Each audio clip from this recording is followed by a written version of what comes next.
Ada satu fenomena teman-teman sekalian yang kita semua bisa lihat di depan mata kita, yaitu masalah kematian. Risalah ini akan kami sampaikan kepada orang yang sehat dan sakit, orang yang kaya dan juga miskin, para pemimpin dan masyarakat, orang cerdas dan juga orang yang bodoh, laki-laki dan perempuan, anak kecil ataupun orang dewasa. Ingatlah saudaraku, kita akan mengakhiri kehidupan dunia ini. Ada batas waktu di mana kita semua akan meninggalkannya. Semua yang kita kumpulkan dari rumah yang mewah, kendaraan yang kita banggakan, pasangan hidup, apa saja dari pakaian, bahkan perlengkapan dan pernak-pernik kehidupan ini, semuanya akan ditinggal. Pasti kita akan meninggalkannya.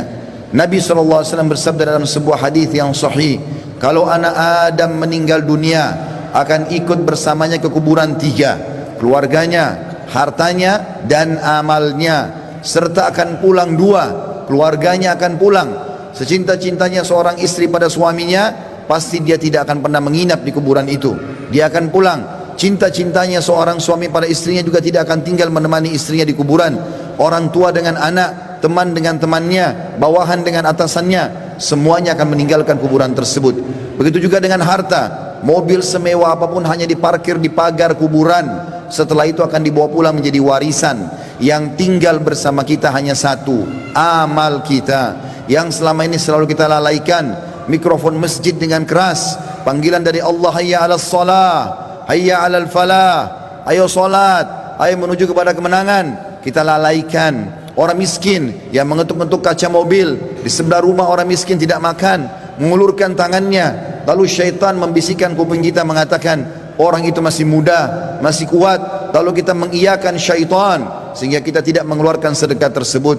Al-Quran hanya menjadi hiasan, berbangga-bangga dengan kertasnya, dengan sampulnya yang bagus, penerbitnya yang dikenal, atau yang bestseller yang dijual di pasar-pasar.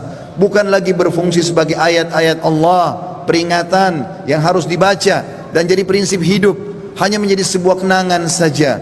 Begitu juga dengan orang tua yang dilupakan, hanya kena jabatan yang sudah naik, harta yang sudah mulai melimpah, memiliki pasangan yang cantik, anak-anak yang banyak, sehingga orang tua di kampung halaman dilupakan. Telepon pun hanya setahun sekali. Tidak ada lagi kejar pahala dan surga dari kedua orang tua. Padahal seorang salafus saleh pernah menemukan salah satu orang tuanya meninggal, lalu dia menangis terisak-isak. Kemudian murid-muridnya menanyakan, kenapa anda menangis? Kata dia, sungguh satu pintu surga sudah tertutup untukku, maka tertinggal satu lagi. Dan sekian banyak fenomena dalam kehidupan kita yang kita lalaikan, saudaraku seiman. Dengarkan dan renungi baik-baik bagaimana Allah mengingatkan dalam kitabnya tentang masalah hari pulang ini. Yang pertama disebutkan di dalam Al-Quran surah Al-Baqarah ayat 281. Allah berfirman, dan kekal ditilawakan oleh orang-orang beriman sampai hari kiamat. A'udzu billahi minasyaitonir rajim. Wattaqu yawman turja'una fihi ila Allah, thumma tuwaffa kullu nafsin ma kasabat wa hum la yudhlamun. Takutlah kalian, persiapkanlah diri kalian, fikirkanlah baik-baik, masuk semua dalam makna wattaqu. Hati-hatilah kalian dengan hari di mana kalian akan dikembalikan kepada Allah. Kemudian setiap jiwa akan diberikan balasan dan laporan dari amal-amalnya, baik ataupun buruk, dan mereka tidak akan dizalimi sedikit pun. Kalau hari ini teman-teman kita melihat seseorang kerabat kita, teman sejawat kita, partner bisnis kita dibungkus dengan kain kafan dan meninggal, dan kita mengantar ke kuburan sebagaimana mungkin itu sudah pernah kita lakukan, maka satu waktu nanti kita yang akan diantar. Teman-teman sekalian masih malas sholat, sholatlah teman-teman sebelum anda disolati oleh orang-orang. Banyak orang meninggalkan saf pertama masjid, padahal itu keutamanya sangat besar, tapi dia menunggu dia akan disolati di saf pertama pada saat meninggal dunia. Ini kerugian, penyesalan akan datang terakhir, saudaraku seiman. Dalam ayat lain Allah berfirman dalam surah Al-Baqarah ayat 48, A'udzu billahi minasyaitonir rajim. Wattaqu yawman la tajzi nafsun an nafsin syai'a wa la yaqbalu minha syafa'atun wa la yu'khadhu minha 'adlun wa la hum yunsarun. Hati-hatilah kalian, perhatikan baik-baik, renungi baik-baik kata Allah, hari di mana tidak ada lagi jiwa bisa membantu jiwa yang lain, dan tidak akan diterima lagi rekomendasi-rekomendasi, pertolongan-pertolongan, dan juga tidak akan pernah ada yang bisa memenangkan. Di dalam ayat yang lain juga Allah mengingatkan surah Luqman, surah nomor 31 dalam Al-Quran ayat 33. A'udzu billahi minasyaitonir rajim. Ya ayyuhan nas, ya ayyuhan nas ittaqu rabbakum wakhshaw yawman la yajzi walidun an waladihi wala mauludun huwa jazin an walidihi syai'a. Inna wa'dallahi haqqun fala taghurrannakumul hayatud dunya wala yaghurrannakum billahil garur. Artinya, hai sekalian manusia, wahai manusia, Allah panggil, Allah memanggil semua kita tanpa mengenal sukunya, bangsanya, jabatannya, status sosialnya, ataupun laki-laki dan perempuan, muda ataupun tua. Allah mengatakan, wahai manusia, takutlah kalian kepada Tuhan kalian dan khawatirlah terhadap hari di mana tidak akan ada lagi pertolongan, tidak ada orang tua bisa menolong anaknya, dan tidak lagi anak-anak bisa menolong orang tuanya. Sesungguhnya janji Allah pasti benar. Jangan kehidupan dunia melalaikan kalian, dan jangan sampai kalian terlalaikan. Allah subhanahu wa ta'ala mengingatkan di ayat yang lain, surah Al-Muzammil, surah nomor 39 ayat 17 sampai 19. Allah berfirman, a'udzubillahi minasyaitonir rajim. Fa kaifa tattaquna in kafartum yawma yaj'alul wildanu shiba. Bagaimana kalian bisa memungkiri hari di mana anak kecil pun bisa menjadi tua tiba-tiba? As-sama'u munfatirun bih, pada hari kiamat nanti maka langit-langit pun akan pecah. Kana wa'duhu maf'ula, dan itu janji Allah pasti akan terjadi. Inna hadhihi tadhkirah, ini adalah peringatan yang sangat bermanfaat. Faman syaa'a ittakhadha ila rabbih sabila, siapa yang berakal maka dia segera mengambil jalan menuju ke Tuhannya. Saudaraku seiman, ada seorang soleh dulu kaya raya di zaman tabi'in di Irak. Dia lagi duduk di kebun kurmanya. Orang ini kebetulan sering ibadah, rajin sekali ibadah. Satu waktu dia pernah lalai beribadah. Ada beberapa waktu dari amal-amal sunnah yang dia tinggalkan, bukan amal wajib. Lalu kemudian di kebun kurmanya dia duduk, dan sering kali dalam beberapa hari di mana dia lalai itu, dia mengurus pegawainya memetik kurma-kurma yang masih segar, ditaruh di depannya, lalu dia menyuruh semuanya bubar untuk dia nikmati sendiri kurma itu.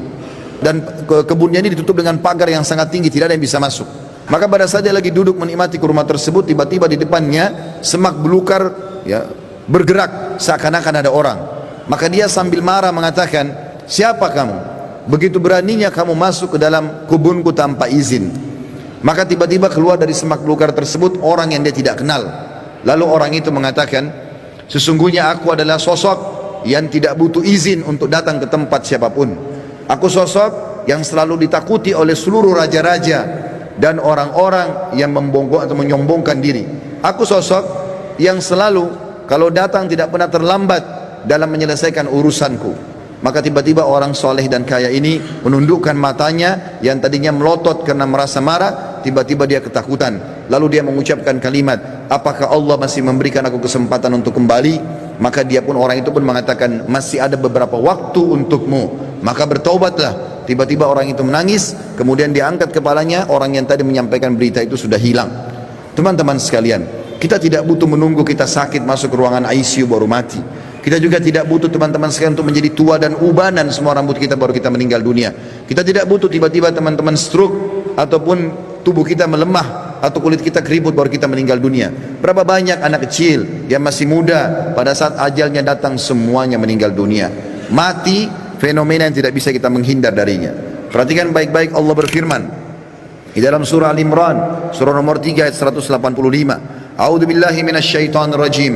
Kullu nafsin dha'iqatul maut wa innama tuwaffawna ujurakum yawmal qiyamah wa man zuhziha 'anil nari wa udkhilal jannata faqad faz wa mal hayatud dunya illa mata'ul gurur. Semua yang bernyawa pasti merasakan kematian, dan mati adalah terlepasnya ruh dari jasad seseorang dan pindahnya dia ke alam abadi akhirat sana. Dan setiap jiwa akan diberikan balasan pada hari kiamat sesuai dengan amalnya. Maka siapa yang bisa diselamatkan pada hari kiamat dari api neraka, kemudian masuk ke dalam surga, sungguh dia telah beruntung. Ketahuilah, kehidupan dunia hanyalah kehidupan yang menipu belaka. Di dalam ayat lain, Allah mengingatkan juga dalam surah Al-Anbiya, wahai para orang ragawan yang merasa badannya berotot, kuat, segar, atau orang-orang yang menjaga kesehatannya dengan vitamin yang mahal, tidak akan bermanfaat pada saat ajal datang. Wahai orang-orang yang merasa hartanya banyak, orang yang selalu memerintahkan banyak pegawainya, sadarlah teman-teman sekalian bahwasanya itu hanya sebentar. Semua ada pertanggungjawabannya. Allah mengingatkan dalam surah Al-Anbiya, surah nomor 21 ayat 35. A'udzubillahi minasyaitonir rajim. Kullu nafsin dha'iqatul maut wa nabluukum bisyarri wal khairi fitnah wa ilaina turja'un. Semua yang bernyawa pasti akan mati dan kami menguji kalian dengan kebaikan dan keburukan sebagai fitnah, maka kalian harus tahu kalian akan dikembalikan kepada kami. Maksudnya kata ulama tafsir, kebaikan adalah dengan jabatan, dengan harta, dengan kelebihan paras wajah, fisik, pasangan hidup, keturunan yang banyak. Itu cobaan dari Allah subhanahu wa ta'ala. Bersyukur tidak? Digunakan dalam ketaatan kepada Allah atau tidak? Dia tunggangi enggak itu untuk panen pahala yang besar pada hari kiamat? Begitu juga kami uji kalian dengan keburukan. Keburukan juga datangnya penyakit, gangguan orang, semua melalui itu. Bersabar tidak, sehingga akhirnya mendapatkan pahala yang maksimal pada hari kiamat. Di dalam ayat lain surah Al-Ankabut, surah nomor 29 ayat 57 juga Allah berfirman, A'udzubillahi minasyaitonir rajim. Kullu nafsin dha'iqatul maut, thumma ilaina turja'un. Semua yang bernyawa pasti akan mati. Sekuat apapun dia, sehebat apapun dia sembunyikan dirinya dalam sebuah bangunan yang besar, pasti dia akan mati dan akan dikembalikan kepada kami. Di dalam ayat lain Allah lebih jelas lagi menekankan masalah itu dalam surah An-Nisa. A'udzubillahi minasyaitonir rajim. Ainama takunu yudrikumul maut walau kuntum fi burujim musyayyadah. Dimanapun kalian sembunyi, pasti mati akan datang kepada kalian, walaupun kalian sembunyi di dalam bangunan yang sangat kokoh. Dan terakhir ayatnya adalah Allah SWT mengingatkan dalam surah Jum'ah, ayat yang sudah sangat masyhur, surah nomor 62 ayat 8. A'udzubillahi minasyaitonir rajim. Qul innal mautal ladzi tafirruna minhu fa innahu mulaqikum thumma turadduna ila alimil ghaibi wasyahadati fayunabbiukum bima kuntum ta'malun. Katakan hai Muhammad, sampaikan kepada semua manusia, terutama umatmu, mati yang selama ini kalian tidak mau kenang, tidak mau ingat, tidak mau punya persiapan, pasti akan mendatangi kalian.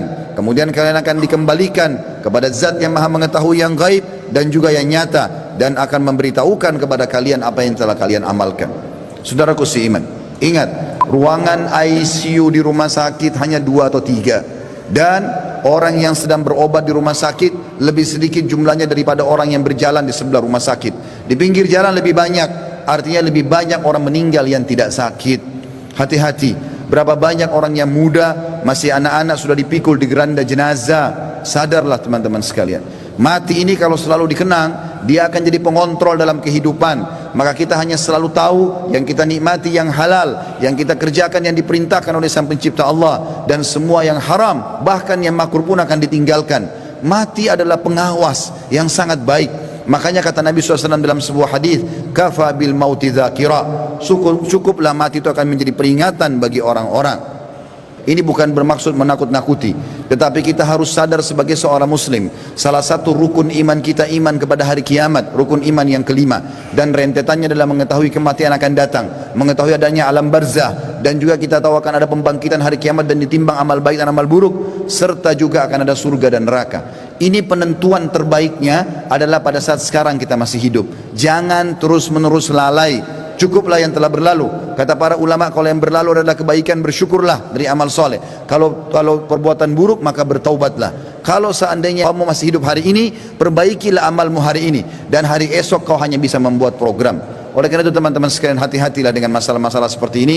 Sebaiknya setiap muslim harus sadar, memperbanyak mendalamkan ilmu agama dan beramal soleh, serta bertobat dari dosa-dosanya.